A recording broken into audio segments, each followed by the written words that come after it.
Carl Jung offers profound insights into why individuals inflict emotional wounds and subsequently behave as though nothing occurred. They betray your trust, then smile with apparent normalcy. They shatter your emotions and continue forward as if you never existed. However, what if this behavior stems from something entirely unrelated to you? According to Jung's psychological framework, their silence, harsh treatment, and refusal to acknowledge wrongdoing originate from something far more troubling than initially apparent. This analysis explores the complex psychology underlying why people cause harm while pretending innocence, and crucially, how to emerge from such experiences with strength, understanding, and inner peace. Section 1. Psychological defense systems of those who cause harm. The ego's self-protective denial. When individuals inflict pain while acting unaffected, the motivation isn't always malicious intent or calculated cruelty. Frequently, it represents deeply rooted, primitive, unconscious self-protection. Jung's framework suggests that the ego, a person's conscious self-perception, will employ extreme measures to maintain its integrity, even through denying misconduct, burying guilt, or completely reconstructing reality. The person who wounded you might not simply be dismissing your suffering. They could be shielding themselves from confronting their own emotional turmoil. Let's analyze this phenomenon through Jung's psychological lens. The ego's desperate preservation of perceived virtue. The ego represents the nucleus of conscious awareness, seeking to maintain beliefs about being virtuous, logical, ethical, and justified. Any challenge to this self-perception becomes a psychological threat. Jung observed that when someone damages another person, particularly someone close, it creates a disconnect between their actions and self-concept. To resolve this internal conflict, they must either acknowledge their wrongdoing and experience shame, or deny the incident entirely. For many individuals, especially those emotionally underdeveloped or psychologically wounded, denial becomes the easier path. They might diminish their actions, "It wasn't severe," rationalize the behavior, "You provoked me," externalize responsibility, "You're overly sensitive," or completely erase the event from their narrative. In every instance, the primary objective remains consistent, maintaining the facade of moral righteousness. This illusion sustains the ego's stability. Admitting fault would require confronting their shadow, a confrontation many find unbearable. Denial as psychological defense, a Jungian analysis. Denial operates as one of humanity's most basic defense mechanisms, functioning by eliminating painful reality and substituting it with an alternative story that preserves ego integrity. Jung recognized denial not as simple deception, but as unconscious truth rejection to prevent psychological breakdown. When someone behaves as though they didn't wound you, it often isn't strategic manipulation, but rather psychological self-preservation.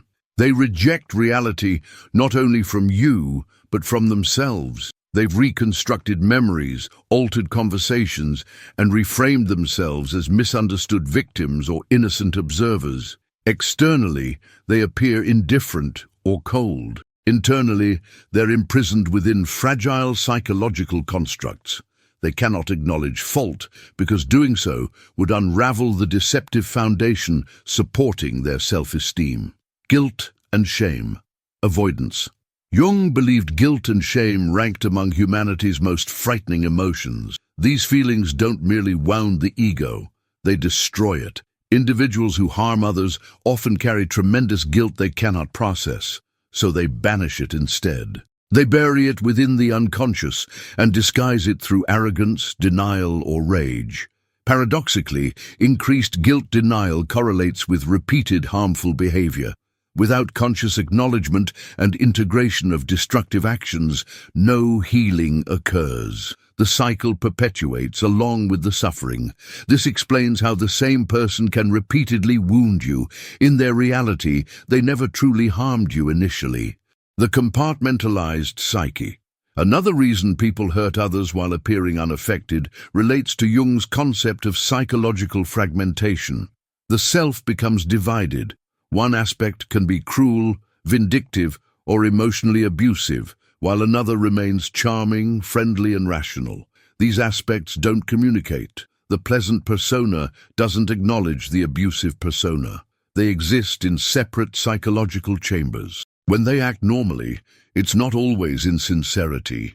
It's psychological disconnection.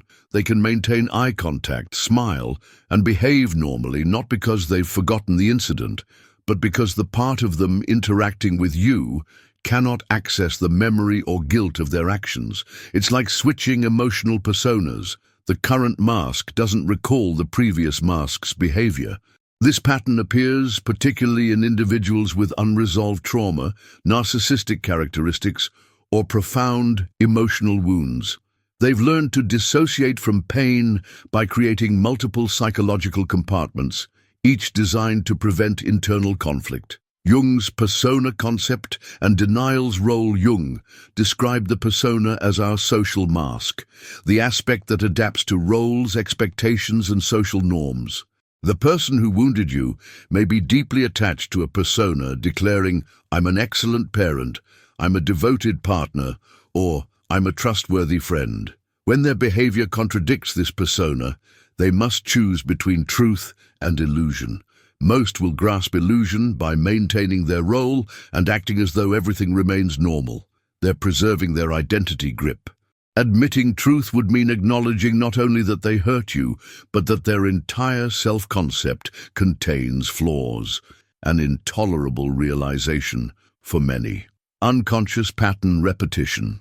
Many who inflict harm replay childhood scripts. If raised in emotionally chaotic or abusive environments, they may have internalized beliefs that harming others is normal or necessary for self-protection. Jung termed this a complex, a cluster of unconscious thoughts and emotional patterns rooted in early experiences.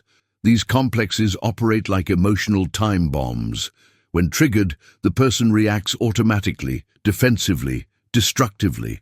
Afterward, they don't always remember or care because the complex controlled their actions while the conscious ego wasn't fully present. The ego continues unbothered by consequences it doesn't fully grasp. This isn't an excuse, but an explanation. It reveals that beneath coldness and indifference may lie someone whose inner world is fractured, fragmented, and largely unconscious. Projection. Blaming you for their actions. Jung's projection concept becomes crucial here. Many cannot tolerate seeing their own flaws, so they project them onto others. If someone hurts you, then acts like you're the problem. This demonstrates projection in action. They might declare, "You're overly sensitive, you always overreact, or you twist everything I say." These accusations are psychological boomerangs, reflecting the person's own guilt, shame, or unresolved trauma. Instead of owning it, they throw it at you. By making you the villain, they escape accountability while preserving their self-image and simultaneously punishing you for their emotional failures. Projection becomes a powerful avoidance tool, often used by those who cannot face their inner shadow. Empathy, suppression. Jung viewed empathy not as fixed trait, but as developmental achievement. People become more empathetic as they confront their own inner wounds and integrate their shadow. However, for those remaining fragmented, empathy is often suppressed or selectively applied. Someone might show great compassion to animals, strangers, or co-workers, but not to you. Why? Because you represent a mirror, a threat, someone who knows their actions. Their lack of remorse isn't always emotional absence, it's often psychological avoidance. Empathy would force them to face your pain and consequently their guilt. So they shut it down, not because they don't care, but because caring would shatter their illusion. Acting normal as coping strategy. When someone acts unaffected after hurting you, it's not always intentional manipulation. Sometimes it's their only coping mechanism. Pretending normalcy allows them to move forward without processing their actions' consequences. This especially applies to people lacking emotional intelligence or possessing fragile ego structures. They need the appearance of normalcy to function. Confrontation would threaten their entire psychological foundation. So they smile, text, make jokes, not because they've healed, but because they've buried the damage. The more they act normally, the more surreal it becomes for you, because your reality and theirs no longer align. You're living with pain. They're living in denial. The cost of denial. Make no mistake, this denial carries consequences. Jung stated, "What you resist persists." The person refusing to face their shadow becomes increasingly possessed by it. Their relationships deteriorate, inner peace erodes, and guilt seeps through in nightmares, anxiety, and unexplained anger. They may fool themselves temporarily, but not permanently. Eventually, the psyche demands balance. If they continue hurting others without accountability, consequences will manifest in their health, relationships, and spiritual emptiness. Section 2. The repressed shadow. When the harmful person victimizes themselves. If you've experienced hurt from someone who then denies, avoids, or blames you, you might wonder, how can they live with themselves? According to Carl Jung, the answer lies in one of psychology's most powerful and terrifying truths, the shadow's existence. The shadow isn't merely metaphorical, it's a living psychological force containing everything we've rejected about ourselves, buried in the unconscious because we were too afraid, ashamed, or wounded to face it. When someone refuses to confront their shadow, it doesn't disappear. It festers, distorts, and eventually harms others. Sometimes those who wound you most aren't monsters. They're walking injuries, and the pain they inflict merely projects the pain they never healed within themselves. Understanding the shadow, the self's hidden aspect.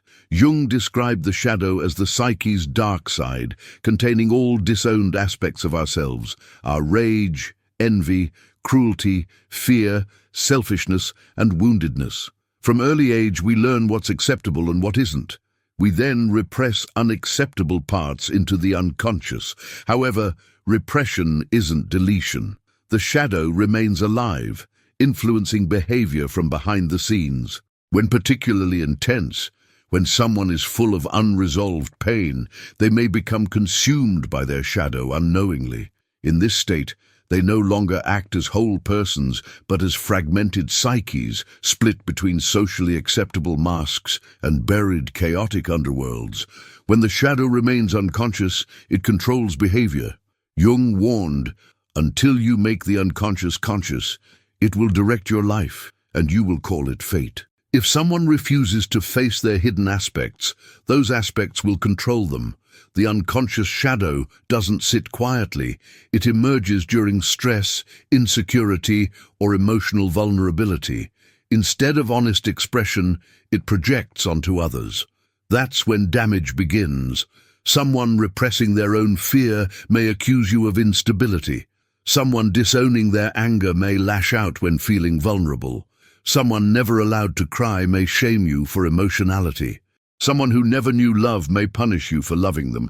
This isn't conscious malice. It's the shadow lashing out, desperate for recognition but unable to ask for help verbally. Wounding as cycle. The abuser was once abused. A core principle of Jungian psychology is that unresolved past trauma often repeats in the present. People who hurt others frequently do so because they were hurt first, not as excuse, but as explanation. Imagine a child raised where emotions were mocked, vulnerability punished, and love was conditional. That child grows up with deep emotional scars, but is told to be strong, tough, independent. They bury their fear, sadness, and need for affection. Fast forward 20 years. As adults, they enter relationships, but every time someone gets close, they feel threatened. Every emotional expression makes them recoil. Every vulnerability sign triggers attacks. Why?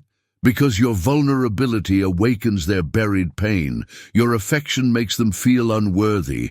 Your honesty reminds them of what they were never allowed to express.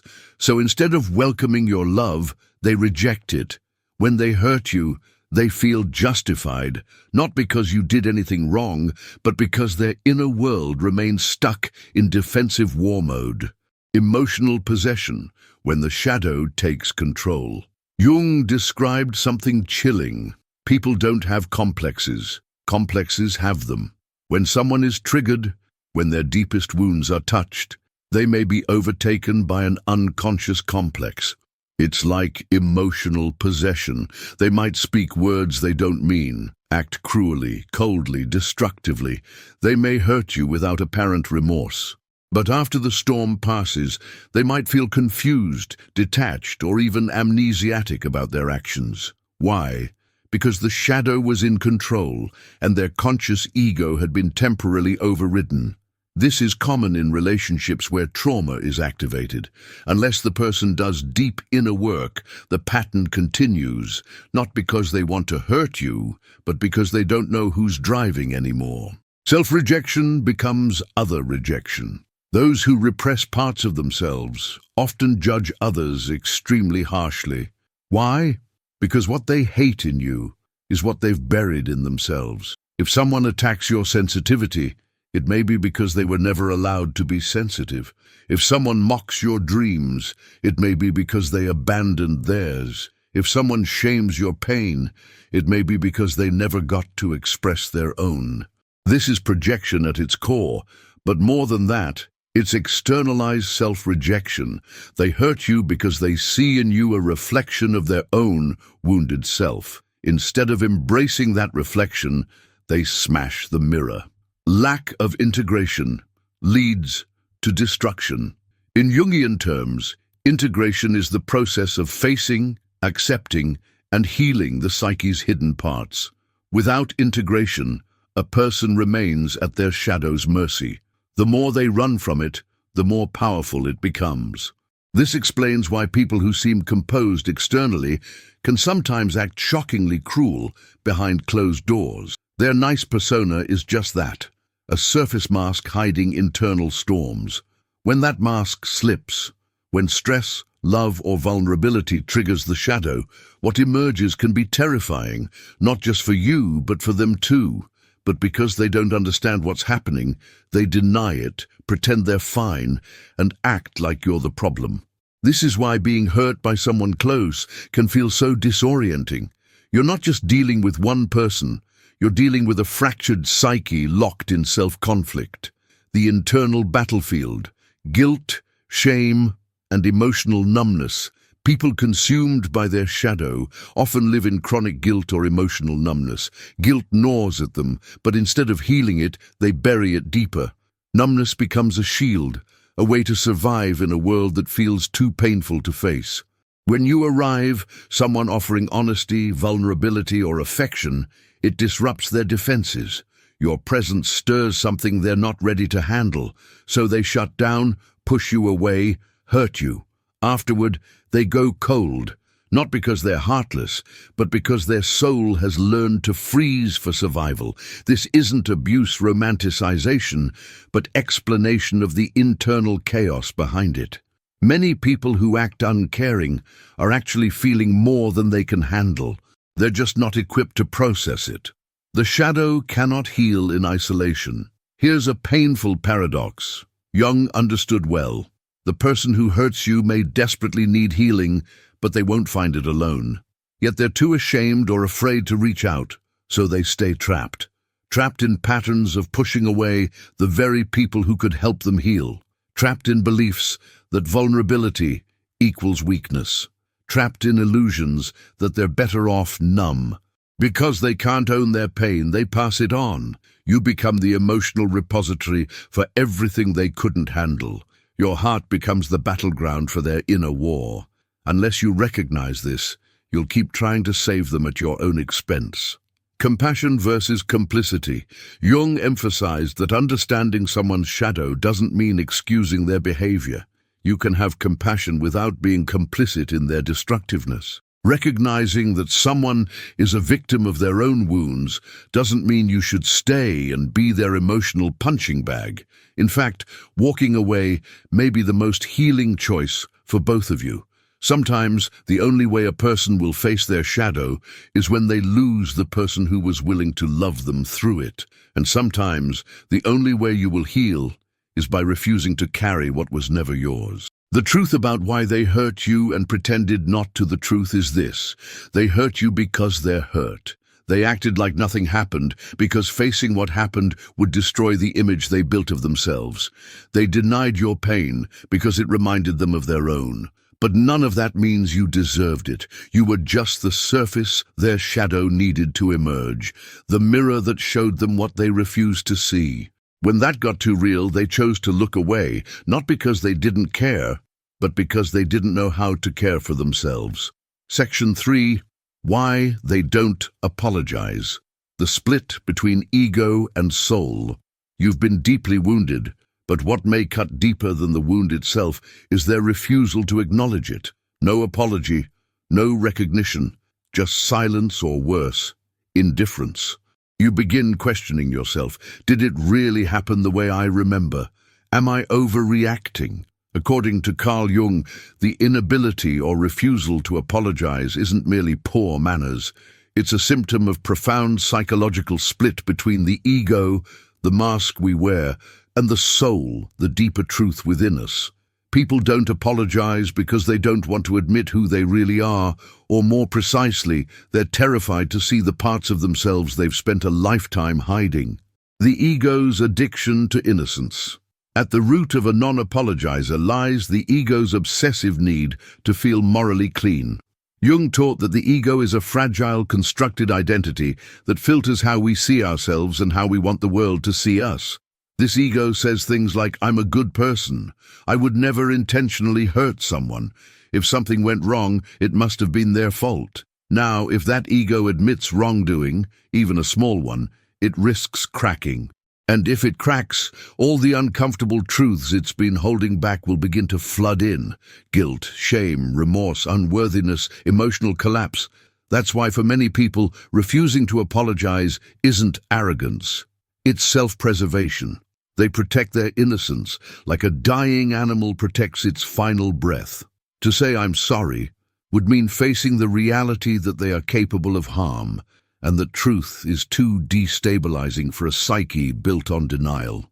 The fragmented psyche, a person divided. In Jungian psychology, the soul and ego are often in conflict. The soul seeks wholeness, honesty, transformation. The ego seeks comfort, control, and the illusion of stability. When someone hurts you and can't or won't apologize, it often means their ego has overpowered their soul. The deeper part of them knows they've done wrong, but the ego shouts louder. Don't admit it, you'll look weak, you'll lose control, you'll fall apart. This internal war creates a psychic fracture. They might even convince themselves that nothing happened, or that you deserved it, or that it's not a big deal. In that moment, they are not one person. They are two voices in one body arguing about what's real and what must be erased. Apology requires ego death. To truly apologize is to surrender, not performatively but fully. It means allowing your ego to at least momentarily die. It means dropping the defense mechanisms, facing the pain you've caused, and stepping into humility. This is terrifying for someone who has never done it before, because what follows a true apology is vulnerability. And for some people, especially those with narcissistic traits, trauma, or shame-based identities, vulnerability feels like death. So they avoid it. They rewrite history. They stay silent. They gaslight, not because they don't care, but because they're scared that if they admit this mistake, all their inner darkness will be exposed. Narcissistic wounding and the fear of shame. Jung understood narcissism not as vanity, but as a defense against deep, unhealed wounds. Many narcissistic personalities are built around a childhood experience of emotional neglect, rejection, or humiliation. Apologizing would expose that original wound. It would say, I did something wrong, which in their unconscious translates to, I am unlovable, I am worthless, I am nothing. That's why they avoid it at all costs. They'd rather hurt you more than feel shame. They'd rather make you question your reality than confront their own fragility, because the act of apologizing, while healing for a secure psyche, is devastating to a psyche built on unworthiness. Apology demands self-confrontation. Jung emphasized that real growth comes only through confronting the self, and that's exactly what an apology demands.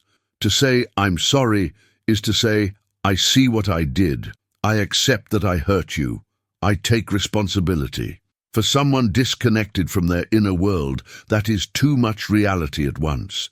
They may have spent years, even decades, building psychological walls so high that nothing gets through, not even the truth. And so when their behavior causes harm, they dissociate. They play dumb, they dismiss it, not because the facts aren't obvious, but because they can't survive the truth. Rewriting the narrative to avoid accountability. People who refuse to apologize often create alternative realities to avoid taking blame. This could look like minimizing the hurt. "You're being dramatic," blaming you. "If you weren't so sensitive, I wouldn't have reacted like that." Redefining intent. "I didn't mean it that way." Pretending it didn't happen. "What are you talking about?" This is known as narrative manipulation, and it serves one goal: keep the ego intact. Rather than acknowledge "I acted cruelly," they convince themselves, "I was just defending myself." Instead of "I betrayed you," they might say, "You misunderstood." Jung warned that people who live in denial become more and more disconnected from reality over time.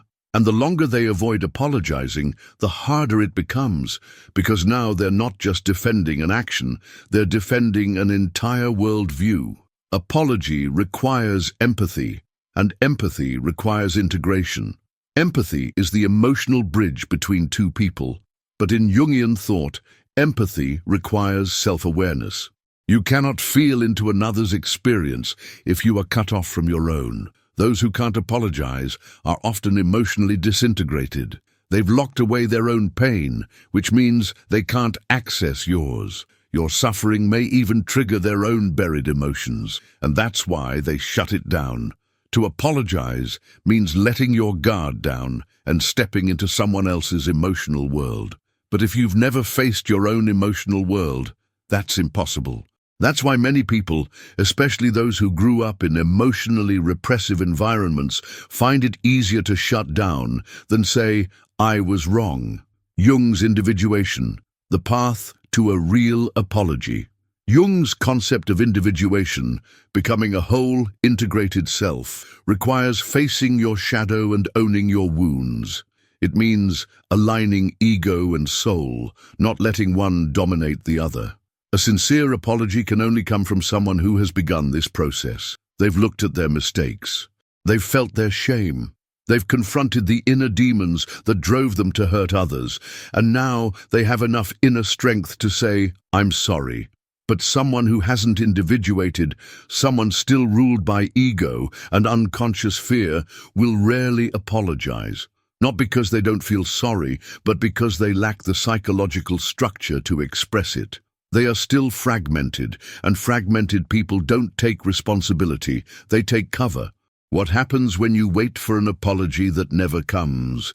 Perhaps the most soul-wrenching part of all this is when you are left waiting for something that never arrives. The apology, the acknowledgement, the decency, the human response. It doesn't come, and your heart begins to wither. You replay the event, you question your memory, you ask, "Was it my fault? Did I deserve it? Am I overreacting?" This is the psychological trap of the unrepentant. They infect your mind with their denial. And if you're not careful, you begin carrying the guilt that was never yours to hold.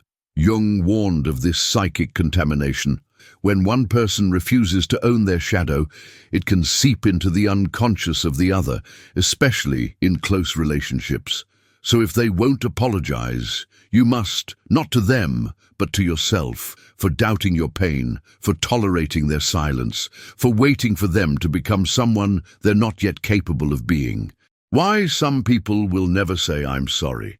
Some people won't apologize because they genuinely believe they did nothing wrong. They fear losing power. They feel shame too deep to bear. They're trapped in trauma and dissociation. Their ego is more important than your relationship. They were never taught how to be accountable. Their psychological walls are thicker than your truth. None of these reasons excuse the behavior, but understanding them can free you from the hidden control they wield over your thoughts, recovering without their acknowledgement. The reality is, you might never receive resolution from them, but you don't require their acknowledgement to confirm your suffering. Jung stressed that the path of recovery is internal, not reliant on external validation. Your mission is to cease pursuing restoration from the very source of your destruction. Your strength lies in reclaiming the story they attempted to delete. Your liberation comes from pardoning yourself, not them, for remaining in self-deception longer than your spirit could endure, because the acknowledgement you're anticipating won't arrive from them. It will emerge from the aspect of you that declares, I didn't merit this, I deserve superior treatment, and I'm no longer accessible for emotional banishment. Part 4. The complexity of human character. Why even virtuous people can be harsh. It represents one of life's most confusing encounters. Someone you depend on, care for, or respect, someone who appears compassionate, honorable, or enlightened, suddenly inflicts deep harm upon you. It defies logic. How can someone demonstrate such kindness in certain instances and such cruelty in others? Carl Jung cautioned us about this contradiction, that human beings aren't simply one thing or another. They encompass both extremes. We embody illumination and darkness, virtue and wickedness, affection and brutality. The most hazardous individuals aren't those who are overtly malevolent, but those who convince themselves they're purely virtuous because they've concealed their potential for harm so profoundly that they express it unconsciously. Jung's fundamental concept. The shadow dwells within everyone. At the heart of Jung's psychological framework lies the shadow, the unconscious aspect of the personality that holds everything we disown about ourselves. This encompasses our humiliation, envy, loathing, fury, and cruelty. You might believe you're compassionate, but according to Jung, there's harshness within you as well. You might consider yourself peaceful, but there's aggression in you too. You might think you're merciful, but there's revenge concealed beneath that expression. It's not about being wicked, it's about being human. We arrive complete, but society teaches us to fragment. We preserve the aspects that receive praise and banish the parts that bring shame. But the shadow doesn't vanish. It becomes unconscious and manifests itself when we least anticipate it. The peril of virtuous person. Complex. Some of the most destructive individuals are those who must believe they're perpetually the protagonist. Jung termed this identification with the persona, the socially acceptable facade we display. This individual might volunteer at religious institutions, contribute to charitable causes, be beloved publicly, be eloquent, charming, and respectable. But privately, they deceive, manipulate, guilt-trip, or emotionally mistreat others. The reason they're so hazardous is their refusal to acknowledge their capacity for harm. When they do damage you, they instantly justify it. I didn't intend to. It was for your benefit. You misinterpreted me. I'm simply being truthful. This refusal to confront their inner duality enables them to wound you with a clear conscience. If you challenge them, they behave as if you're the issue. Fragmented psychology. When the saint and shadow inhabit the same soul. Jung warned that when the shadow is suppressed, it doesn't simply disappear, it becomes more primitive and dangerous. This explains why someone can be profoundly spiritual, yet emotionally manipulative, be a caring parent, yet cause significant emotional neglect, be highly intelligent, yet gaslight or betray others. These individuals exist in a fractured psyche. They've over-identified with one aspect of themselves, the virtuous, righteous, moral side, and rejected the other. But denial doesn't eliminate the shadow, it empowers it. The more someone insists, I'm incapable of that, the more their unconscious discovers ways to express it, often at the cost of those nearest to them. Moral superiority as a warning sign.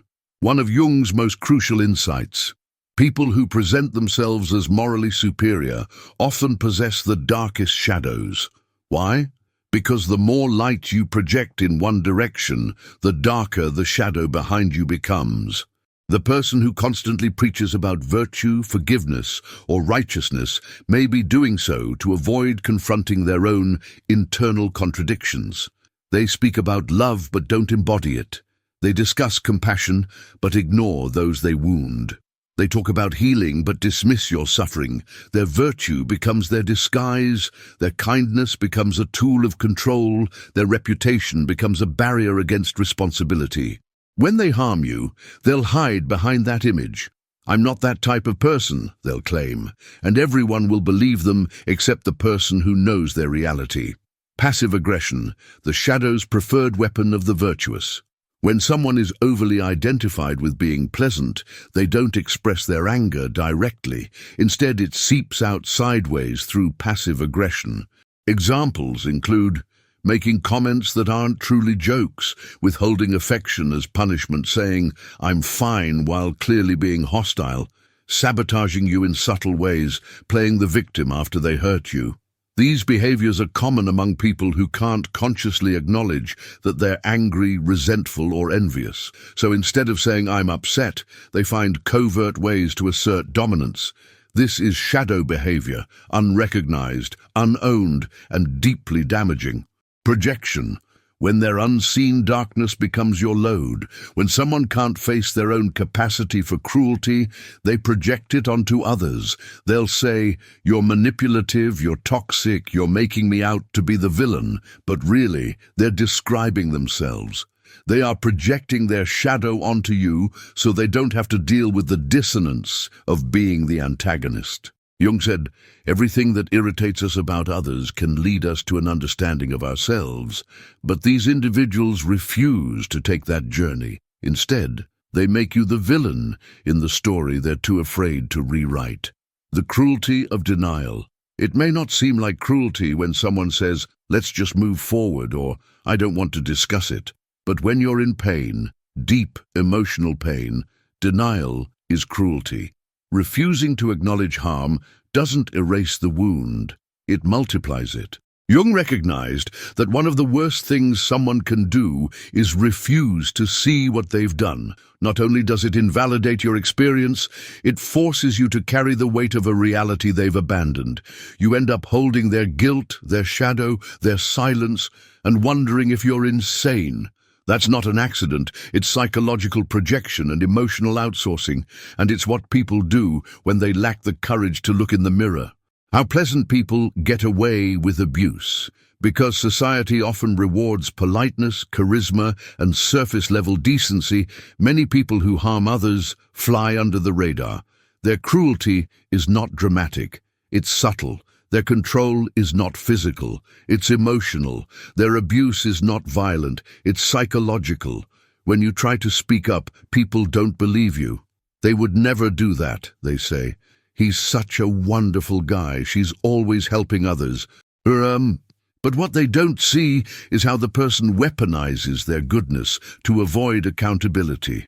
And that may be the most insidious form of cruelty of all, when someone uses their light to blind you to their darkness.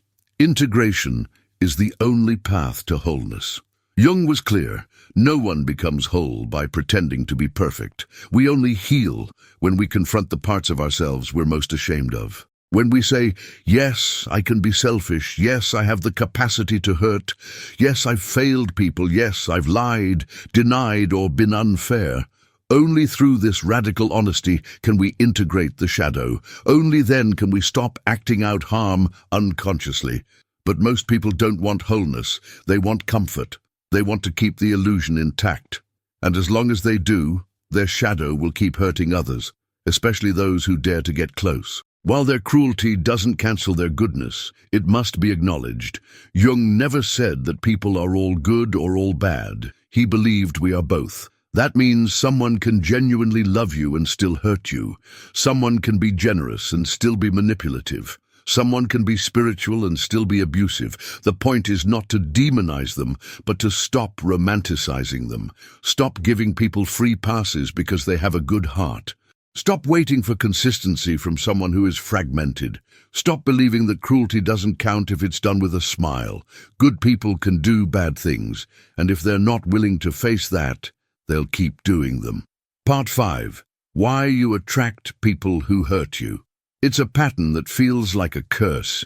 You keep ending up with the same type of people, the ones who wound, manipulate, abandon, or betray you. Different faces, different names, but somehow the same emotional outcome: pain. Why does this happen?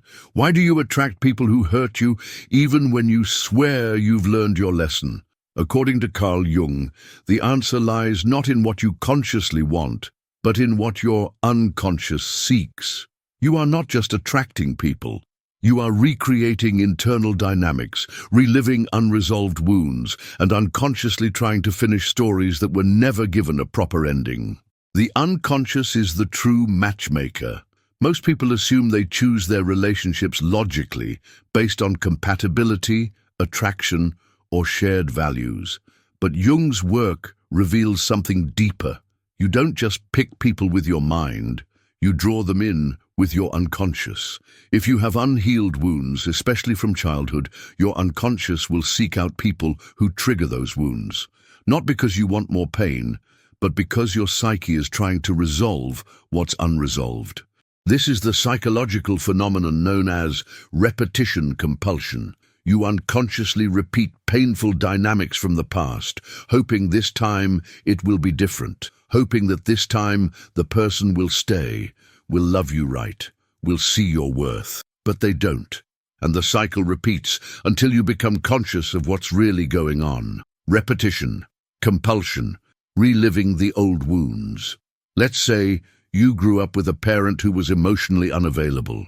Your inner child never got the nurturing or validation they needed. As an adult, you may find yourself irresistibly drawn to people who are cold, distant, or withholding. Why? Because your unconscious believes that if you can make this person love you, it will heal the original wound. This is not love. This is emotional time travel. You're not falling for them. You're falling into a familiar pain. Your nervous system says this feels like home, not because it's safe, but because it's known. And the psyche craves the known, even if it hurts. Shadow attraction. You are drawn to what you reject in yourself. Another reason you attract hurtful people is because they embody your shadow, the parts of yourself you've disowned. Maybe you've always been the caretaker, the empath, the nice one. You pride yourself on compassion, sacrifice, and emotional availability, but deep down you may have repressed anger, boundaries, or self-protection.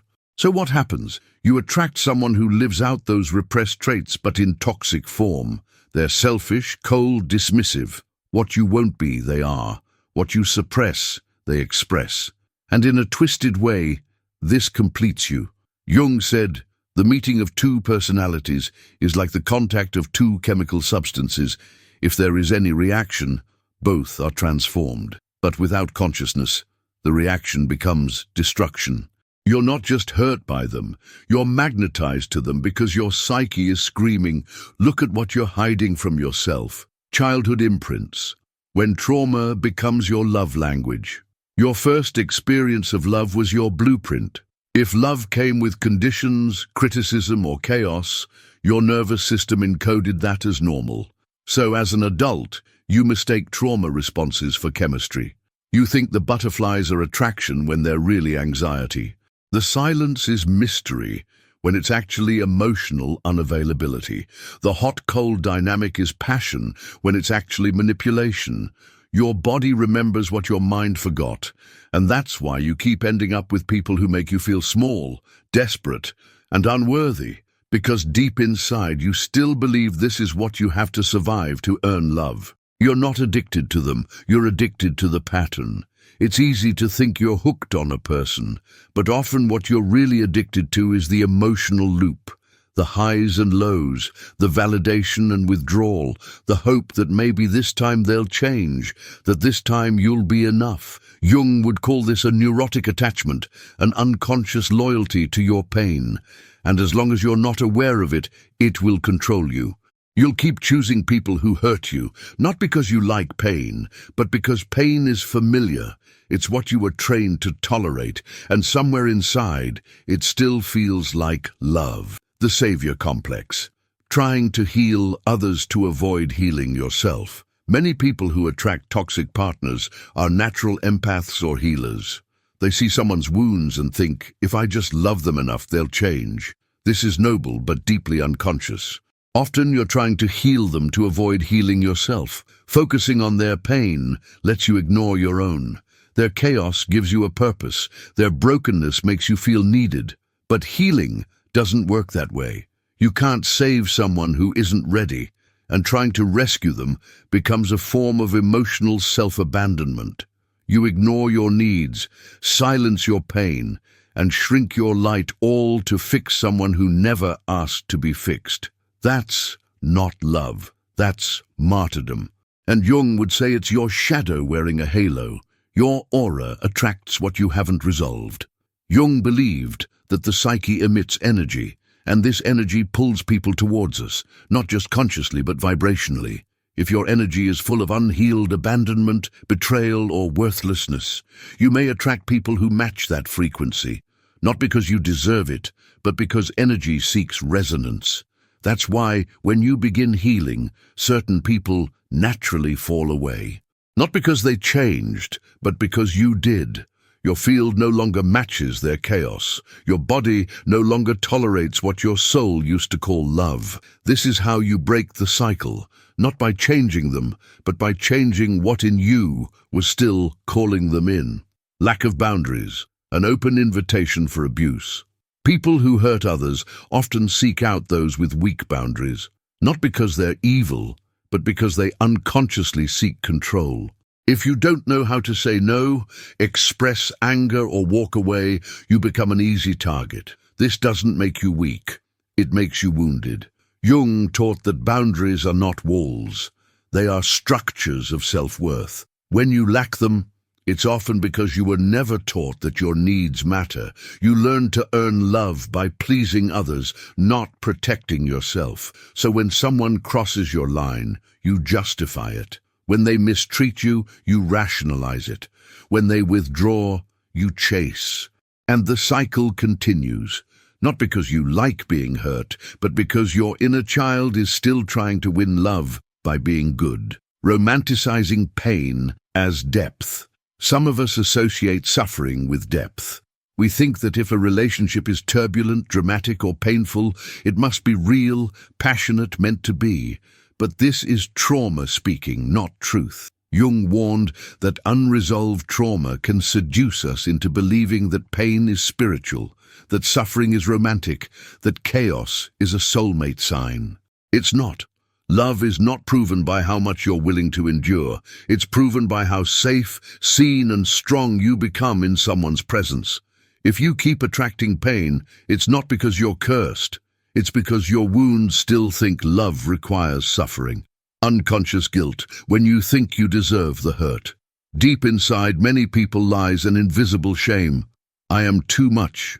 I am not enough. I am unworthy. If this belief lives in your unconscious, it becomes a magnet for mistreatment. You attract people who mirror what you secretly believe about yourself. This is not about blame, it's about awakening. Because when you heal that belief, when you remember that your worth is not up for debate, you stop dancing for breadcrumbs, you stop begging for basic decency, you stop staying where you're only tolerated. You become a sanctuary for your own soul, and people who can't respect that sanctuary will stop finding the key. Breaking the pattern. What Jung would say. Carl Jung would not tell you to avoid relationships. He would tell you to become conscious. To look at your patterns, your attractions, your pain, and ask, what is this teaching me about my shadow? What inner story am I unconsciously replaying? What part of me still believes I must suffer to be loved? He would remind you that your external world reflects your internal state, and when you heal your psyche, your relationships transform. Not overnight, but irrevocably. You'll start feeling bored by the drama you once chased. You'll feel allergic to the silence you once tolerated. You'll crave peace more than passion. And you'll realize you were never broken, you were just unaware. Now you see, and that's everything. Part 6. Defend yourself or forgive, breaking the cycle of pain. When someone hurts you, especially repeatedly, you find yourself at a painful crossroads. Should I protect myself, or should I forgive them? Should I walk away, or should I give them another chance? These questions are not just moral, they are deeply psychological. According to Carl Jung, the solution isn't black and white. The struggle isn't selecting between protecting yourself and pardoning others. The profound struggle involves processing your suffering in ways that prevent repetition and avoid transforming you into what wounded you. The journey ahead requires neither complete separation nor blind tolerance. It demands psychological and spiritual confrontation, starting with recovering your strength. The myth of forgiveness as frailty represents a widespread misunderstanding that pardoning means capitulation, excusing harmful actions, or becoming submissive. However, Jung would contend that genuine forgiveness demonstrates power. It doesn't require amnesia or acceptance. It means rising above the emotional grip someone maintains over you. When you pardon from completeness rather than duty, you free the mental energy that binds you to your harm-giver. You cease seeking retribution, stop obsessing, and quit awaiting apologies that might never arrive. You pardon not for their benefit, but for your liberation. Initially, though, you must shield the mind. Before authentic forgiveness becomes possible, Jung would assert that the psyche requires protection first. If someone actively damages you, manipulates your reality, or crosses your limits, the most spiritually appropriate response is departure. This isn't animosity, it's safeguarding. You must establish emotional and energetic space to examine pain with clarity. Without distance, your forgiveness becomes additional self-betrayal. Protecting yourself doesn't involve attacking others. It means proclaiming, "My spirit isn't a war zone. My tranquility isn't debatable. My value isn't questionable." Forgiveness lacking protection becomes martyrdom, and Jung taught that unconscious martyr patterns become harmful rather than restorative. Establishing limits constitutes a holy practice. Boundaries aren't barriers, they're containers for self-regard. Those with fragile boundaries frequently mistake compassion for tolerance and empathy for endurance. However, boundaries declare, "I recognize your humanity while honoring mine." In Jungian terms, boundaries manifest the individuated self, the self that has emerged from unconscious conditioning and now functions through integration rather than survival. Creating boundaries isn't rejecting others, it's affirming yourself. This often represents the initial step toward authentic forgiveness, because only when you feel secure, respected, and autonomous can you pardon from empowerment rather than terror. The ego demands vengeance, while the soul craves comprehension. When wounded, your ego frequently demands, "Make them suffer, demonstrate their wrongdoing, prove your value." Yet Jung emphasized distinguishing between the ego's thirst for retaliation and the soul's requirement for resolution. The ego believes inflicting harm restores equilibrium. The soul understands that harming others never truly heals us. This doesn't suggest suppressing anger, quite the opposite. Anger is sacred, revealing where boundaries were violated and worth was dismissed. However, once anger is acknowledged and expressed, the deeper work involves transformation. Revenge is cyclical, keeping you connected to your harm-giver. Forgiveness severs that connection, not to dismiss pain, but to prevent it from controlling your destiny. Understanding doesn't equal excusing. Forgiveness becomes achievable when we comprehend the psychological reality of others. This doesn't mean condoning behavior. It means recognizing that actions stem from fear, ignorance, trauma, or unconsciousness. You might realize they deceived because they fear vulnerability, manipulated because they never learned healthy control, or disappeared because intimacy triggered abandonment wounds. This represents empathy, not self-deception. You don't excuse behavior, but you stop personalizing it. You understand it wasn't about you, it was about them. In this shift, you reclaim your narrative, ceasing to be a victim of someone's unconscious behavior and becoming the author of your healing. The wounded healer archetype involves healing through compassion. Jung introduced the wounded healer concept, someone who transforms pain into wisdom. This doesn't mean seeking suffering, it means using pain as a gateway. When someone hurts you, and you consciously face it, you begin alchemical transformation. You don't deny the wound, you descend into it, learn its language, trace its origin, feel its intensity, then rise.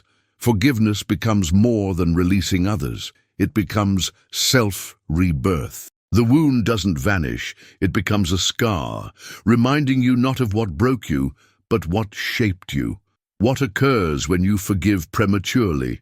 Premature forgiveness represents bypassing, often driven by needs to appear superior, avoid conflict, or suppress uncomfortable emotions. Jung warned that unprocessed emotions cannot heal. If you forgive before acknowledging betrayal, expressing rage, or grieving loss, that energy doesn't disappear, it gets buried. Buried emotions become psychological time bombs. You might claim recovery while dreaming of revenge, say you forgive while silently resenting yourself for remaining, or declare you've moved forward while your body tenses hearing their name.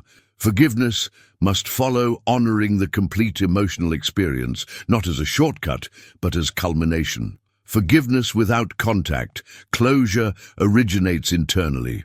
Some believe they cannot forgive without apologies, but in Jungian terms, closure is internal.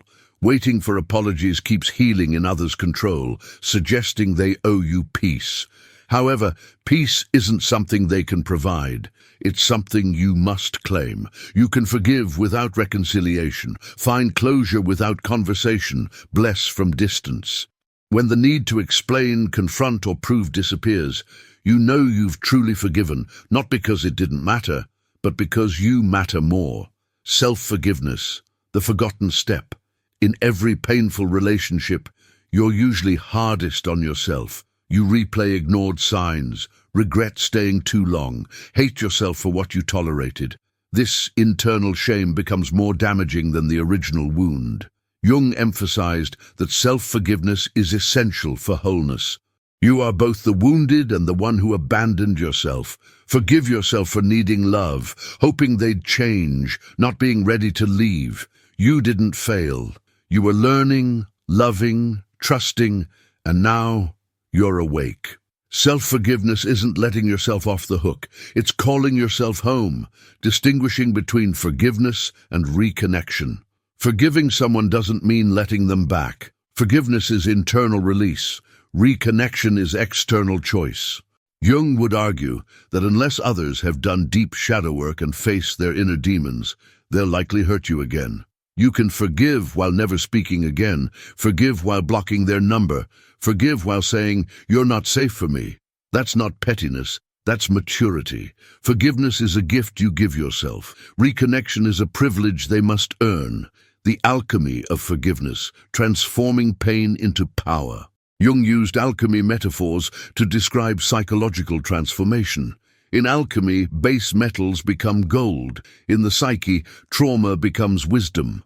Forgiveness is alchemical, taking base materials of betrayal, loss, or rejection, and transmuting them into clarity, compassion, and sovereignty. You begin as victim, move through fire as warrior, and emerge as healer, not just for others, but yourself. This isn't bypassing. It's mastery. It's what happens when you take your pain, honor it, protect it, then offer it back to the world as medicine. When you remain silent, do they feel comfortable or fearful? Silence is among the most misunderstood forces in human experience, often seen as weakness, indifference, or avoidance. However, conscious silence is far from powerless. According to Carl Jung, silence can be among the most potent psychological and spiritual tools, especially responding to those who've hurt us. When you become quiet, it doesn't always mean surrender. Often it means you've exited their game, the ego game, the control game, the reaction game. The person who hurt you might assume your silence means comfort, that they escaped consequences. But they fail to realize that silence, when anchored in consciousness, isn't submission. It's transformation. That silence doesn't free them from consequence. It forces them to face themselves. The ego craves noise. Silence is its enemy. The ego thrives on reaction, feeding off attention, validation, arguments, and being right. When you react, you feed the other person's ego, proving they maintain emotional control. But responding with silence starves the ego, both theirs and yours. Jung believed silence initiates descent into the unconscious. When distraction disappears, no more shouting, defending, or chasing, what remains is the psyche's raw material. That's terrifying for someone avoiding themselves. While your silence appears distant, it becomes a mirror, a psychological space where they're forced to confront their words, actions, and identity. Conscious silence versus suppressed silence. Not all silence is equal.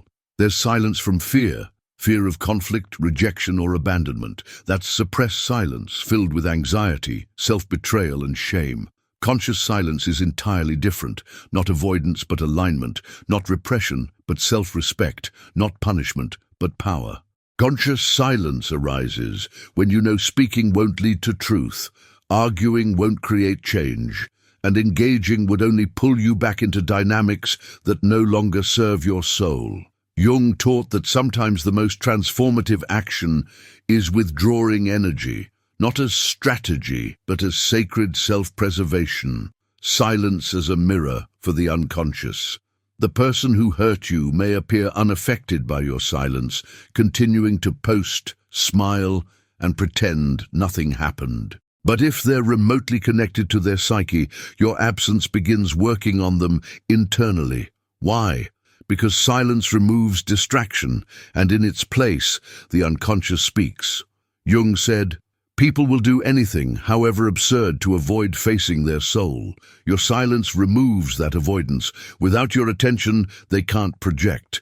Without your reactions, they can't manipulate. Without your presence, they're left with the only voice they've been avoiding, their own.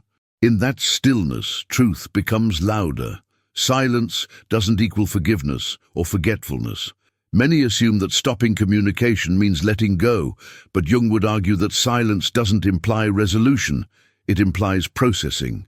You may be silent because you're integrating, reclaiming energy, realizing that engagement isn't healing.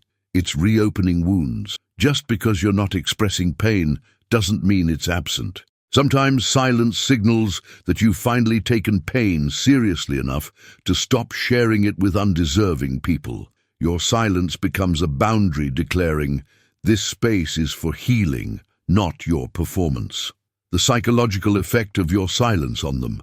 Whether they admit it or not, your silence affects them in ways you may never see. It may stir buried guilt, provoke unnamed anxiety, trigger suppressed memories, or remind them that actions have consequences. Jung described this as shadow activation. When external worlds no longer support self-deception, the unconscious rises, often beginning with discomfort. That discomfort may emerge as anger. Why aren't you answering? Projection. You're being childish. Sarcasm. I guess you're too good to talk now. Or return silence.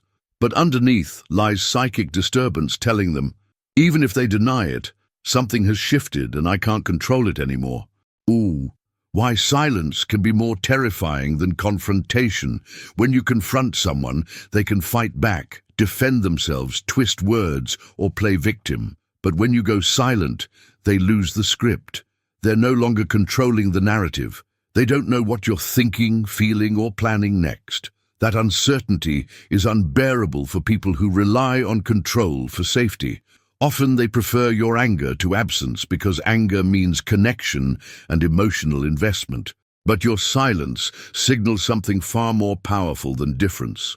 And for the ego, indifference is the ultimate threat, when silence is the only language left. There comes a point in some relationships where words no longer matter.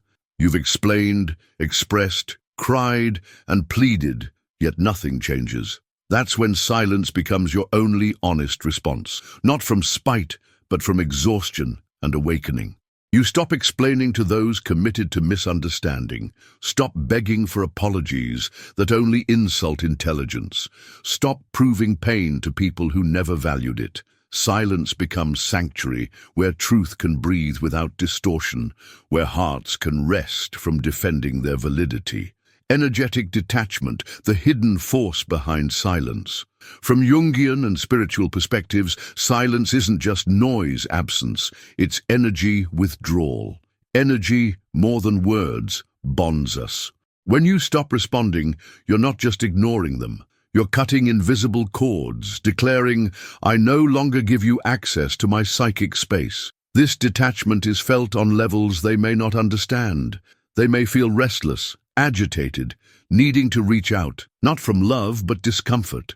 Your silence has triggered disconnection from your emotional field. For people who fed on your energy, that absence is like withdrawal. They may pretend not to notice, but their nervous systems do. When silence is met with silence, sometimes people respond to your silence with their own. That can feel like indifference or retaliation, but often it's their defense mechanism. They may not know how to handle guilt, fear reaching out, lack emotional maturity to repair, or simply not care. Jung would say, this silence reflects their limitations, not your worth. Not everyone can confront themselves, repair, or recognize your silence as invitation to grow. That's okay. Your job isn't to wait, but to evolve. Silence is self-authority. When you choose silence, you're no longer asking for anything, not clarity, closure, or change. You're not waiting, watching, or hoping. You're choosing. Jung described individuation as becoming your true self, free from external expectations and unconscious patterns. Silence in this context is self-authority, declaring, I no longer need to be heard to feel valid, chosen to feel worthy, or engaged to prove I exist. That kind of silence shakes people because it's not just quiet, it's unshakable sovereignty. Rebirth through pain, Jung and the path of inner healing. Pain can feel like curse, punishment, or life abandonment, but according to Carl Jung, pain isn't your enemy, it's your transformation's midwife. When you're broken, humiliated, or betrayed, your soul isn't being destroyed, it's being initiated. The wound, Jung says, is where light enters. Those who hurt you, abandoned you, dismissed your value, or shattered illusions aren't just story characters, they're catalysts, bringing you face to face with your unconscious self. Healing isn't about returning to who you were. It's about becoming someone you've never met, your most integrated, awakened self. Pain as spiritual signal.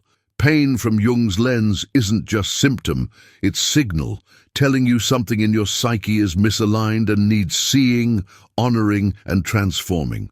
You don't feel pain because you're weak. You feel pain because something in you is awakening. The betrayal, silence, rejection, they're messengers not of inadequacy, but of depth. Pain strips away illusions, forces ego surrender, reveals who you are beneath masks.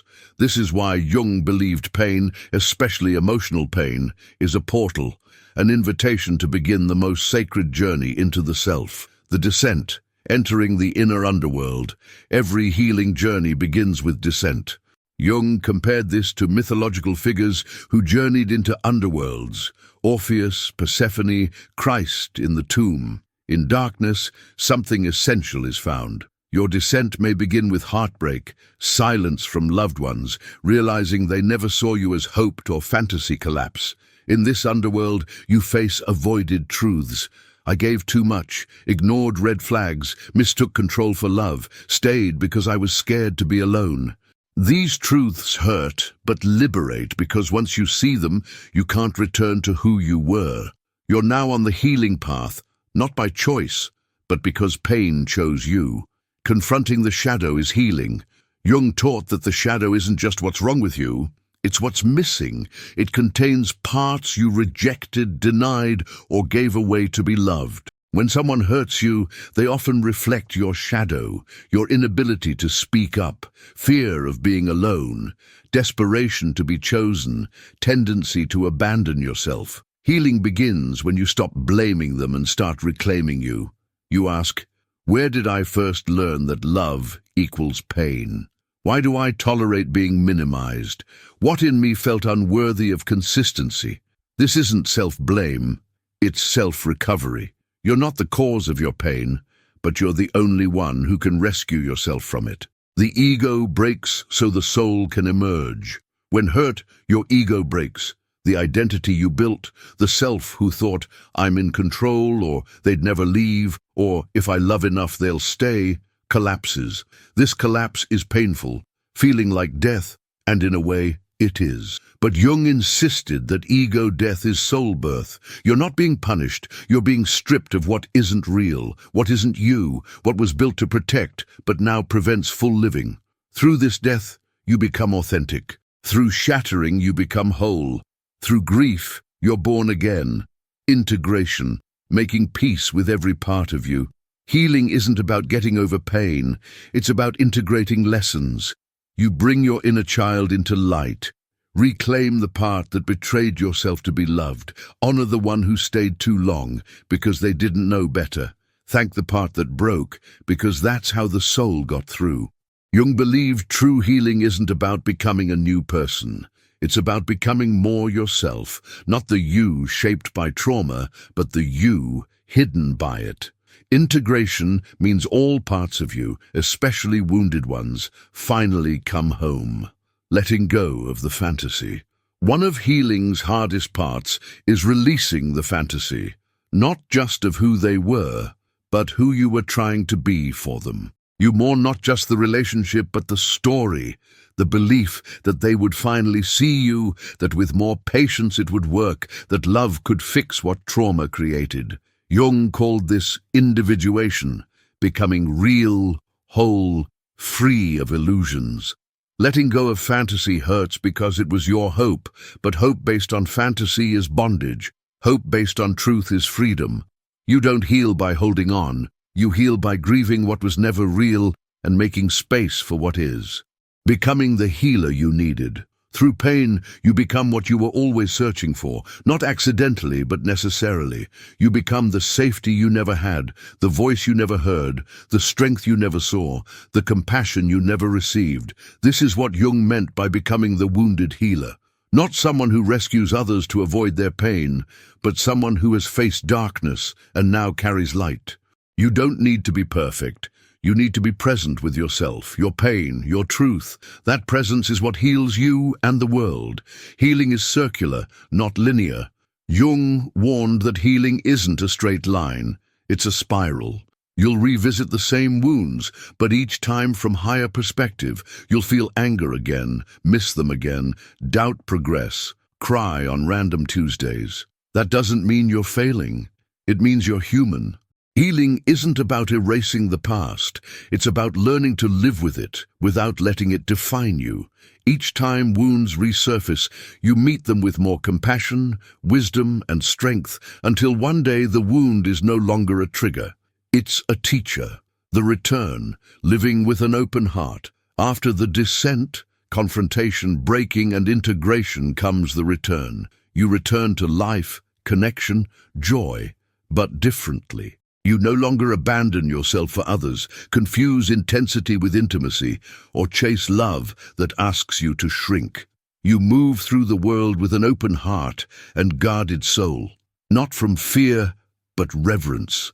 Jung believed that those who have suffered and healed become true light carriers, not the performative kind, but the lived kind that shines without needing to be seen. You become a lighthouse not because you were never broken, but because you rebuilt yourself brick by sacred brick. You were never crazy for wanting closure, but you don't need their apology to heal. Carl Jung reminds us what they refuse to face in themselves, they will project onto you. But your silence, growth, and healing, that's the closure they can never take from you. You were hurt, but now you are whole. Don't forget to like, subscribe, and share this with someone ready to break free from their emotional captivity.